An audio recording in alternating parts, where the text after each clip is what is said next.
புதுச்சேரி தவளக்குப்பம் தானம்பாளையத்தைச் சேர்ந்தவர் ரிஷிகா. இவர் அதே பகுதியைச் சேர்ந்த வைத்தியநாதன் என்பவரை காதலித்து திருமணம் செய்து கொண்டார். இவர்களின் காதல் விவகாரம் ரிஷிகாவின் வீட்டிற்கு தெரியவரவே அவரை பெற்றோர்கள் கடுமையாக கண்டித்தனர்.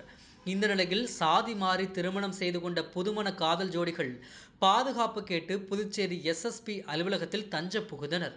தன்னையும் தனது கணவரின் குடும்பத்தாரையும் கொலை செய்து விடுவோம் என மிரட்டுவதாகவும் அவர்கள் புகார் அளித்திருக்கின்றனர். எனவே இதற்கு உரிய நடவடிக்கை எடுக்க வேண்டும் எனவும் கோரிக்கை விடுத்துள்ளனர்.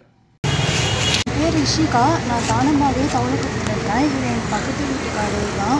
4 வருஷமாக நாங்கள் லவ் பண்ணிகிட்டு இருக்கோம். வீட்டில் நாங்கள் சொன்னோம், ஒத்துக்கவே இல்லை, மிரட்டிகிட்டே இருந்தாங்க. ஜாதி கௌரவம் அந்தஸ்துலாம் பார்த்துட்டு இருந்தாங்க. இது கல்யாணம் பண்ணி வைக்க மாட்டேன்னு அப்படின்னு அவங்க சொல்லிட்டாங்க. அதனால நான் வீட்டை விட்டு தான் வெளியே போனேன். யாரையும் என்னை கம்பல் பண்ணல, யாரையும் என்னை கட்டாயம் படுத்தலை. என்னோடய விருப்பத்தோடு என்னோடய சம்மதத்தோடு தான் நான் போய் என்னோடய கல்யாணமும் நான் பண்ணிக்கிட்டேன். எஸ்எஸ்பியில் அதனால தான் 24ஆம் தேதி நான் கம்ப்ளைண்ட்டு எனக்கு பாதுகாப்பு கொடுங்க, எனக்கும் என் கணவருக்கும் உயிராபத்து ஏதாவது வந்துச்சுன்னா என் குடும்பம் தான் காரணம், அதேமாரி என் கணவர் குடும்பத்துக்கும் என்னோடய சம்பந்தங்களுக்கு ஏதாவது உயிராபத்து வந்துச்சுன்னா எங்கள் குடும்பம் தான் காரணம். நான் சம்மதத்தோடு நான் கல்யாணம் பண்ணிக்கிட்டேன், யாரும் கட்டாயத்துக்கு தான் கல்யாணம் பண்ணல. என்னோடய விருப்பத்தோடு நான் வீட்டை விட்டு வெளியேறி தான் வெட்டிடுவேன் தான் சொல்லிகிட்டே இருந்தாங்க. அதனால தான் என்னைக்கு கல்யாணம் நடந்தது? 23ஆம் தேதி. நான் 24ஆம் தேதி நாங்கள் கம்ப்ளைண்ட் கொடுத்தோம். இதுமாரி ஆஃபீஸ்லேருந்து லெட்டர் சைன் பண்ணி எங்களுக்கு கொடுத்தாங்க. இப்போ நீங்கள் எங்கே இருக்கீங்க?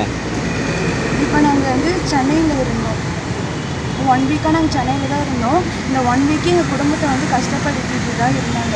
வெட்டிடுவேன், ஆளை வச்சு வீட்டில் ஆளை வச்சு நிறைய கேஸ்லாம் கொடுத்து இதுமாரி அவங்க உயிர் எடுத்துடுவேன், நீங்கள் வரலன்னா உயிர் எடுத்துடுவேன் அப்படி தான் சொல்லிட்டு இருக்காங்க.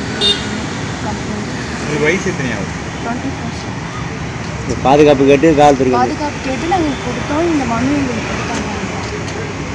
பாதுகாப்பு கொடுக்குறேன்னு சொல்லிட்டாங்களா? கொடுக்குறேன் சொல்லிட்டாங்க. இவங்க சைடில் பிரச்சனை பண்ணிட்டு தான் இருக்குது. அதனால் எங்களை ப்ரெஷர் மேலே ப்ரெஷர் பண்ணிட்டு இருந்தாங்க. இவங்க விருப்பப்பட்டு தான் வந்தாங்க. நாங்கள் யாரும் கம்பெனிலாம் பண்ணலை. இப்போ அடுத்து பார்த்தா அவங்க வீட்டில் பிரச்சனை பண்ணதால தான் நாங்கள் மறுபடியும் சாரை பார்த்துட்டு என்னன்ட்டு கேட்கறதுக்கு வந்திருக்கோம்.